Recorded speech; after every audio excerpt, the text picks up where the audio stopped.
something na dapat matagal ko lang iwan ko. Ngayon siya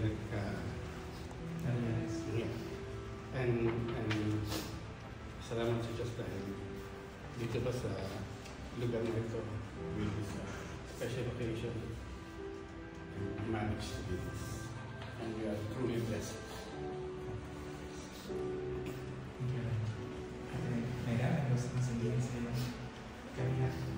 Sobrang hindi ko namin alam. Hindi ko kasi alam ito. Sa time ko that we still had the chance na nangyari. And of course, I want to thank all of them, my friends. Without them, I don't think we will not be able to get through to all what we had for the past year. And thanks God, because she's still here with us, celebrating this day. I'm hoping there will be more years to come that we'll be together. Thank you. Give it to God for us. Rebel and Mary, can you bow your heads?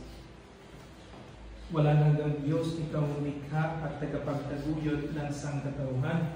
Ikaw na nagkakaloob ng biyaya at kaligtasan. Nagpapasalamat kami sa iyo para kina Rebel at Mary Ann na binigyan mo ng iyong makalangit na pagpapala at patnubay para maabot nila ang 26 na taon ng kanilang pagsasama sa tikis ng banal na sakramento ng kasal.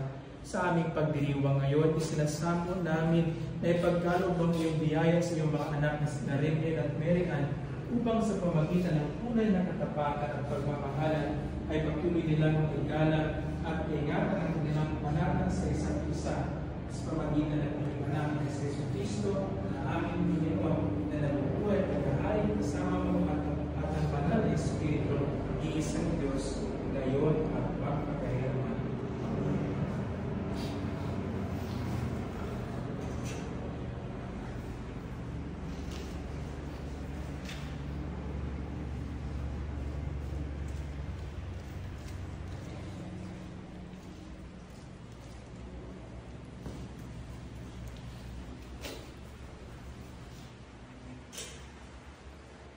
Of course, bago natin formal na i-conclude itong ating ritual ng pagpapanibago o pagsasaliwa ng mga pangako sa sakramento ng kasal, ngayon inayahan ko ulit si Kuya Rebel na bigyan ng matamis na halik ang kanyang minamahal.